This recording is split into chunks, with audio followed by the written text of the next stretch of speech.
Почитувани гледачи, добра вечер. Среда е 19 часот и 15 минути. Добре дојдовте во најновото издание на Трета порта, политички магазин кој ги следи актуелните случувања и тука на едно место ви ги пренесуваме сите настани. Во оваа емисија имаме неколку теми. Една се реакциите по смртта на 9-годишната Тамара од Велес, девојчето кое беше болно од искривување на рбетот, но кое почина според последните наоди од бронхопнеумонија од запаление на белите дробови. Незината смрт предизвика голем револт во јавноста, сите се лути поради тоа што здравствените власти веќе 3 години го маткале семејството на Тамара, не одобрувале операција за девојчето, за целата работа да се забрза од кога случајот излезе во јавност, но за жал девојчето почина од сосема друго заболување. По ова следеа реакции, барања за оставки од здравствените власти, а тоа и се случи. Директорката на Фондот за здравство Маја Парнаџиева Змејкова и заменик директор Џемал Мехази и двајцата поднесоа оставки од своите функции, како што кажа од морални и етички причини, а Парнаџиева Змејкова вели дека таа не е виновна за Тамара, но дека тоа го поднесува како човечки чин. Но она што го забележаа многу луѓе на социјалните мрежи е тоа дека оставка нема од министерот за здравство Никола Тодоров, кој е најповикан во случајот и тоа треба да го направи барем од морални причини, како што велат, и некои се сомневаат сега дека оставката на директорката на Фондот за здравство е една компензација која јавноста треба да ја добие за да се задоволи и поради овој случај. Ова е една од темите, ќе видиме и други, ќе видиме и реакции по случувањата околу владата, ректоратот на Универзитетот Кирил и Методи и студентскиот пленум, одлуката да се донесе нов закон за високо образование. Ова студентите го толкуваат како голема победа за нивните напори, а исто така ќе видиме и дел од политичките случувања и така наречените бомби, но овој пат и контрабомби. Почнуваме со случувањата околу малата Тамара. Во Скопје се одржа голем граѓански протест. Целата маршрута, целата колона одеше од центарот на Скопје до Министерството за здравство, каде со црвени картони се побара оставка од министерот Тодоров. Ќе видиме дел од пишувањата за овој настан. Еве порталот МК. МК вели говорот на мајката на Тамара измами солзи и кај полицајците. Еве една од фотографиите од протестот, тоа се граѓаните со црвени картони во рака. Со паролата "Сите сме Тамара", околу 4000 луѓе денеска излегоа на протест против министерот Тодоров поради смртта на малата Тамара, до која немаше да дојде ако одговорните беа одговорни.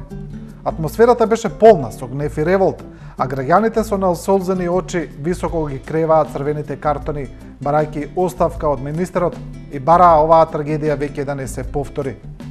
Пред Министерството за здравство говор одржа и мајката на Тамара, измамувајќи солзи дури и кај понекој од полицајците што го обезбедуваа протестот.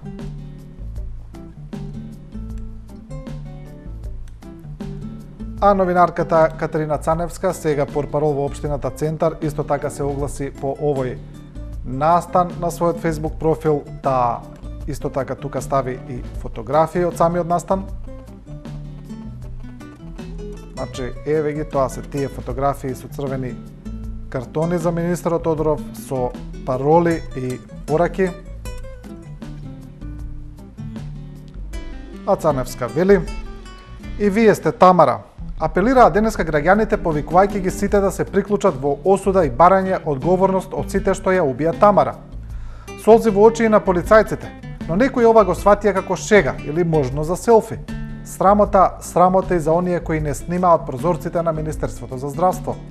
Од прозорите некои среден прст ни покажаа која човечка мизерија и партиско полтронство.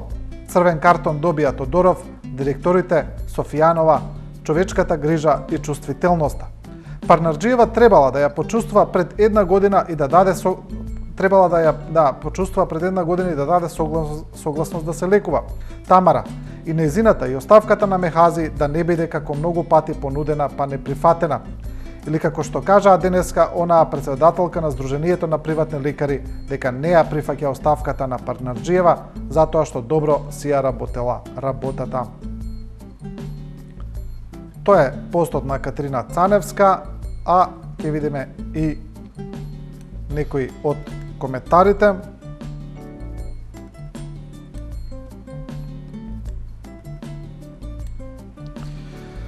Го наполнија фондот за здравство со неписмени партиски послушници, кои ние граѓаните ги плаќаме. А не ни се потребни. Потребни ни се како и порано лекари, а не лепачи на плакати и партиски пароли. А друга корисничка на Facebook вели, зарем не се свесни тие што покажувале среден прст дека утре и тие може да бидат на местото на родителите на Тамара. Гнасец гнасени, кога и да е Божјата казна стигнува. Тоа се коментарите под постот на Катерина Цаневска, а дел од корисниците на Facebook велат и дека оставката на Маја Парнарџиева Змејкова е еден вид на компензација за тоа за оставката на министерот на здравство Никола Тодоров, кој исто така како и Парнарџиева требало да ја понуди барем од морални причини. Еве, Миле Ситниковски, веќе познат Facebook активист, пишува: жал ми е што Нино не свати. Значи Нино е за оние кои не знаат, така се нарекува министерот Тодоров. Оставките не сме да ги мести. Тој треба да се даде оставка. Се разбира ако има во него останато нешто што се нарекува човечност. Тоа го пишува Миле Ситниковски. А голем број од граѓаните приметија дека на одредени медиуми немало ниту збор за протестот поради смртта на Тамара. Па така дури и дел од граѓаните кои се движеле низ центарот на Скопје биле зачудени зашто бил закочен со бракејот, зашто бил стопиран бидејќи не знаеле што се случува, бидејќи не биле информирани од дел од медиумите. Сега ќе го прочитам мојот колега Огнен Јанески кој пишува за ова на Facebook. Огнен вели: голем дел од луѓето денеска не ни знаеле зошто се затворени улиците низ Скопје. Еве, нека дознаат преку 24 вести и Телма како телевизии, а не да мислат дека сме се собрале група граѓани така од немајкаде. И тука е ставен постот за протестот за Тамара. А уметникот Роберт Алагјозовски исто така пишува за ова. Еве, тој напиша на еден ироничен и начин: а зошто не се спојат МТВ, Сител и Канал 5 и така истите вести ги даваат како One и VIP.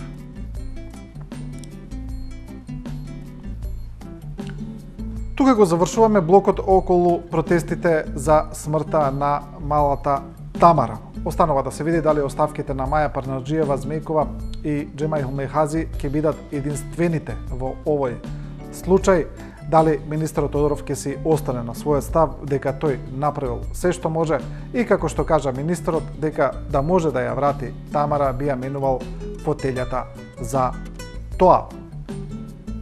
Остануваме на тоа, ќе видиме што ќе се случува, продолжуваме со друг настан, значи како што е познато, владата, ректоратот на Универзитетот Кирил и Методи и студентскиот пленум постигнаа договор да се направи сосема нов закон за високо образование. Значи сега што ќе биде во тој закон останува да се види. Едно од барањата на студентскиот пленум е да воопшто да нема државен испит во законот, бидејќи тој според нив нема да го подобри квалитетот на образованието, а ја нарушува и автономијата на универзитетот. Студентите веќе со недели кампуваат на универзитетите, тие ги окупираат факултетите и велат дека сега овој потек на владата со првин остапката да се разговара со нив, значи прво не ги признаваа, велеа дека тоа се некои студенти, па потоа дека тие студенти се изманипулирани од страна на опозицијата, изманипулирани од страна на Сорос, па потоа излезе и тој познат професорски контрапленум кој беа да се донесе закон, да има државен испит, сега има реакции и за тоа. По сите овие случувања студентите велат дека тие конечно се легитимирани на вистински начин од страна на владата тие владата преговара едноставно со нив, бидејќи тие се единствен легитимен представник на студентите во овој момент и студентите велат дека самиот настан што ќе се носи сосема нов закон за високо образование е победа за нивните заложби. Сега тие велат ќе видат што ќе се случува понатаму, дали ќе престане окупацијата на универзитетите, но тоа ќе го видиме, а сега ќе видиме дел од реакциите за овие случувања. На Facebook, каде што студентите се најактивни, значи на нивните групи студентски пленум и студентски пленум од Битола, тие веќе поставија фотографии кои говорат многу како тие се чувствуваат. Еве, тоа веќе познато селфи, каде што сите кои кампуваат, ноќеваат на универзитетите направиле заедничка фотка повод овие настани. А на студентите им се обрати и Владко Васил, еден од најпознатите Facebook и Twitter активисти во Македонија. Тој вели дека ова што се случува е голема победа и правда за студентите и студентскиот пленум.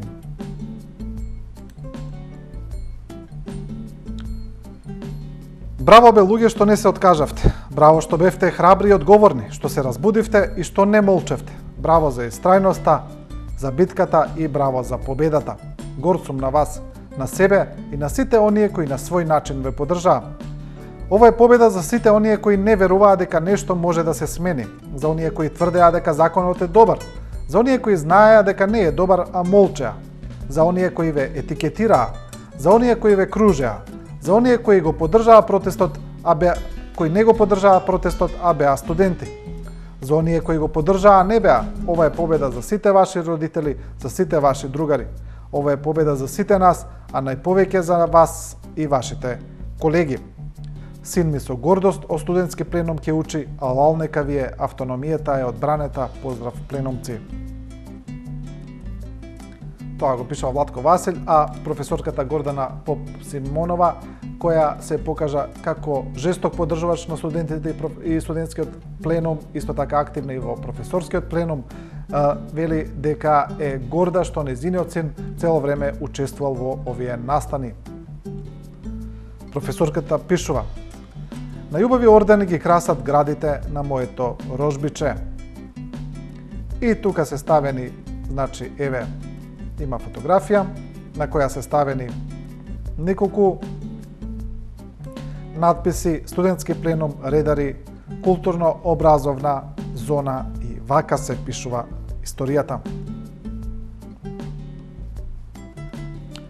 Тука се и оние хумористични коментари, веднаш излегуваат шеги на сметка на оние кои велеа дека го бранат државниот испит, па еве Горан Ман на Facebook пишува: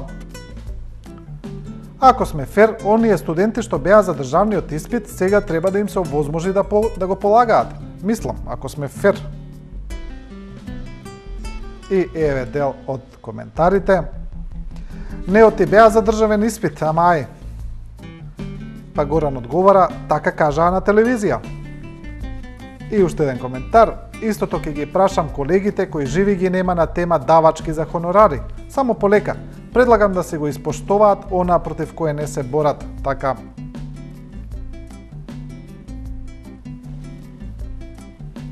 А реакции има и за професорскиот контрапленум, за оние професори кои излегоа и го бранеа законот, кои тврдеа дека мора да има државен испит, кои ги напаѓаа студентите, велеа дека се изманипулирани, дека тие не се представници, дека треба да зборуваат и останатите студенти и така натаму. Сега пишува новинарот Тео Блажевски.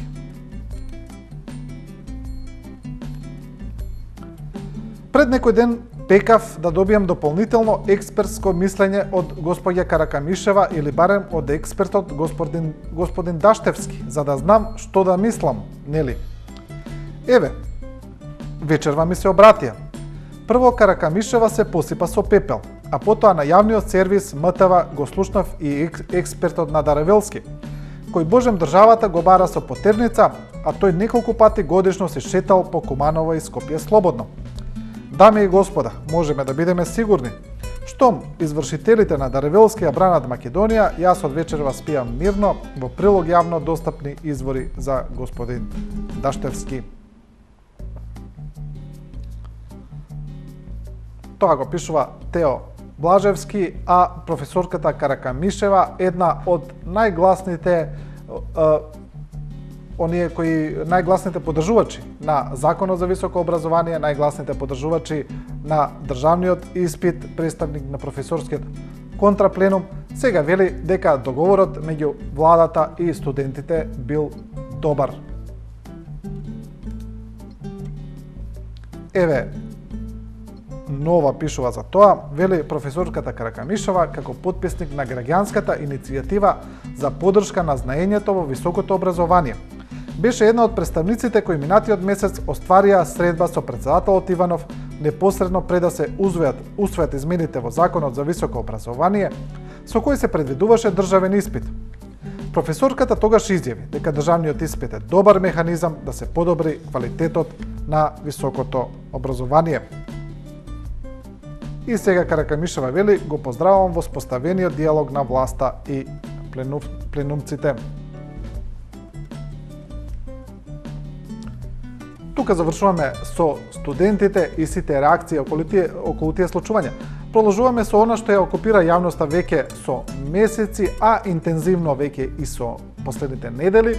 Тоа се бомбите на опозицијата, бомбите на лидерот на СДСМ Зоран Заев, но во последно време во јавноста се појавија и некои така наречени контрабомби, така ги нарекува дел од новинарите.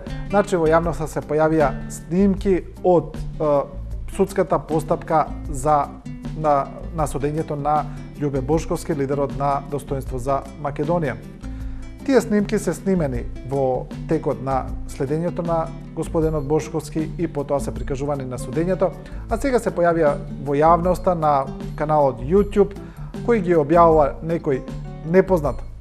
Она што е скандалозно во овој случај, што тоа се истите снимки кои се вклучени во постапката за господинот Бошковски и сега е прашање како тие излегуваат во јавност. Дел од правните експерти предупредуваат дека со нивното објавување се прави тешко кривично дело и дека е тесен кругот на оние кои имале допир со снимките и дека лесно може еден ден да се утврди од каде протекле. Одиме со првин со реакции за овие случувања. Мојот колега Боби Христов пишува за ова. Тој вели: дупло голо, ем доказа гревовите на Љубе, ем доказ дека во Македонија нема правна држава. Со снимките од YouTube, освен што дознавме дека Бошковски го продава името за пари, во наводници, добивме уште една потврда дека Македонија нема правна држава. Бидејќи овие материјали по правосилноста на пресудата требало да се уништат, а не да се чуваат во нечија фиока и оттамо на YouTube. Е сега, бидејќи за тоа што незаконски правил, Љубе си е во затвор. Следното прашање што мене ме интересира е кој ги ставил во джеп овие снимки и сега ги употребува. А согласно долу цитираната законска одредба од Законот за следење на комуникации, кругот е мал. Еден од оние кои се појави на снимките кои ги објави опозицијата е новинарот Драган Павловик Латас. Тој веле веќе неколку пати изјави дека се наоѓа на снимките, но вели дека на тие немало ништо скандалозно. Сите тие разговори таму биле обични разговори меѓу новинари, власта и тука немало ништо незаконски. И овој пат Драган Павловик напиша колумна за тоа. И таа се нарекува Воајери.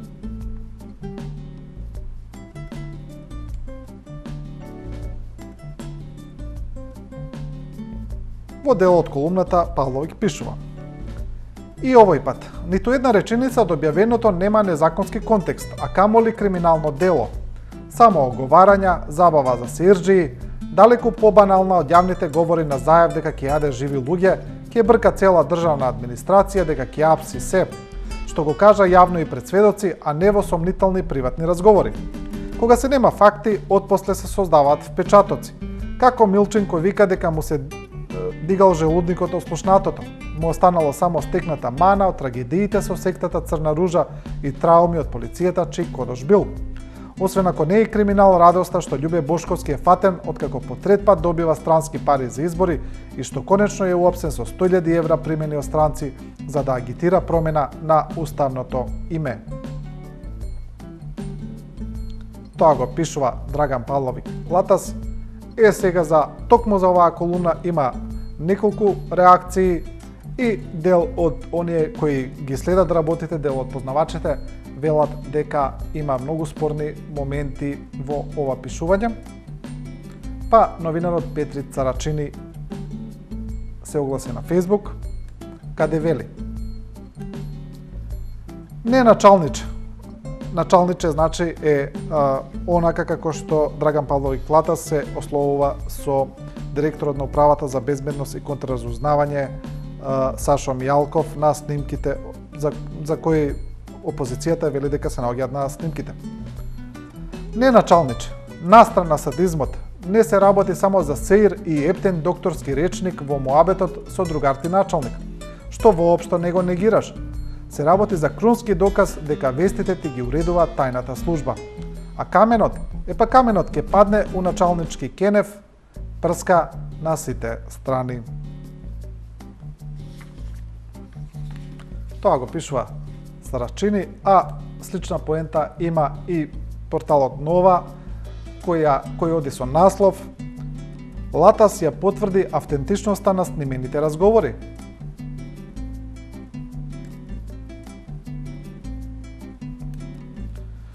Во колумната, новинарот во ниту еден дел не ја оспорува автентичноста на снимките, но ова денеска побара коментар од него во однос на објавениот разговор меѓу него и директорот на УБК Сашо Мијалков, меѓутоа телефонот на Латас е цело претпладне исклучен.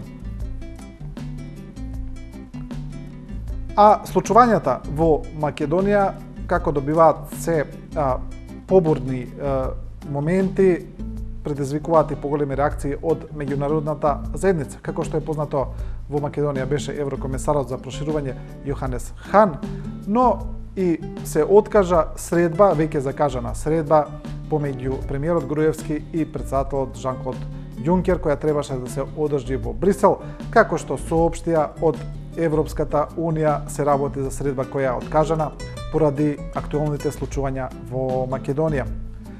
Исто така, недолава излезе информација дека американската амбасада во Скопје подготвува еден план за криза, доколку кризата во Македонија добие негативни размери, а тој план ќе значи дека ќе стави многу луѓе на црната листа, дека на неа ќе бидат политичари, бизнисмени, новинари, а сето тоа ќе биде поврзано со повреда на човековите права во Македонија. Таа црна листа нема да биде врз база само на забрана за патување во Соединетите Американски држави, туку ќе се блокираат имоти, фирми, пари во странство. Значи, тоа се еден вид на акција која веќе е видена од Соединетите Американски држави во Украина, во Крим, во Русија, а сега слични мерки се најавуваат и во Македонија. Ќе видиме првен еден надпис за последното барање од европските либерал-демократи, кои бараат да се следи внимателно состојбата во Македонија, но и најавуваат некои негативни консеквенции доколку состојбата стане подрастична.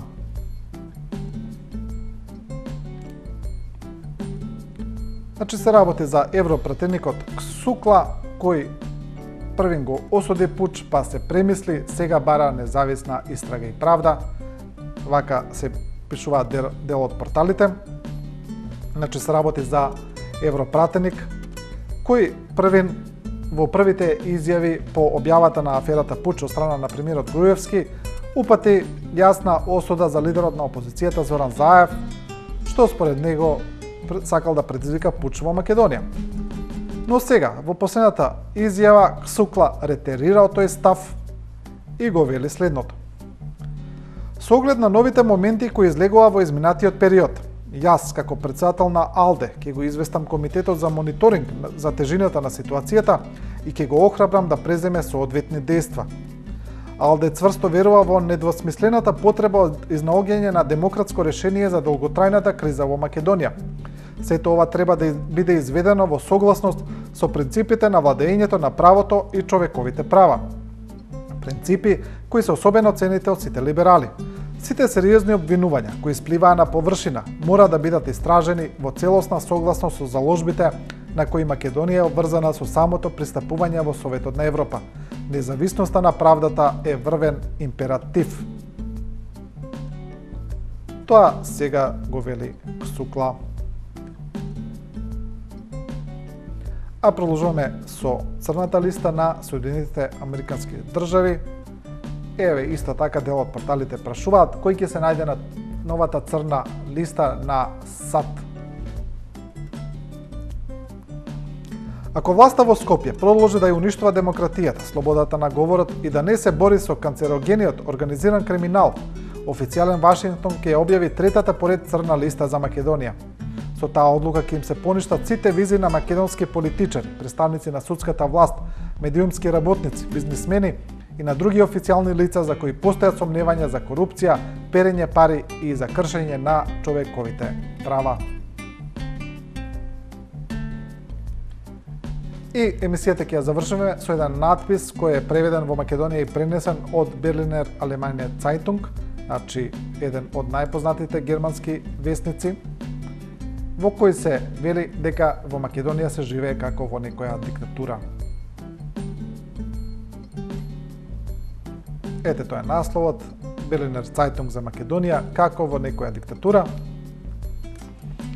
Македонија со катастрофалната положба на човековите права проаѓа толку лесно од Европската Унија влета во стапица на владата во Скопје. Тука е наведено дека Комисијата на Европската Унија 6 години последователно препорачува почеток на пристапни преговори со Македонија, но Грција секогаш става вето поради спорот околу името. На вистина, препораката на Комисијата од година во година звучи се повоздржано, но Брисел не сака да ја повлече. Тогаш имено тоа се страхувања, Грција би победила и Европската Унија би го загубила целото влијание во Македонија. Во Скопје премиерот Груевски во меѓувреме ја користи таа дилема и действува се поотворено во стил на некој диктатор.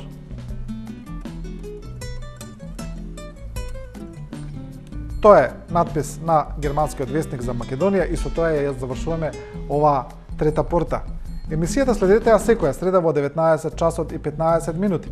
Не ја заборавајте нашата група на Facebook, значи можете многу лесно да ја најдете трета порта на Facebook, тамо да ставите лайк, можете да ги оставите вашите коментари кои може да бидат прочитани и во емисијата.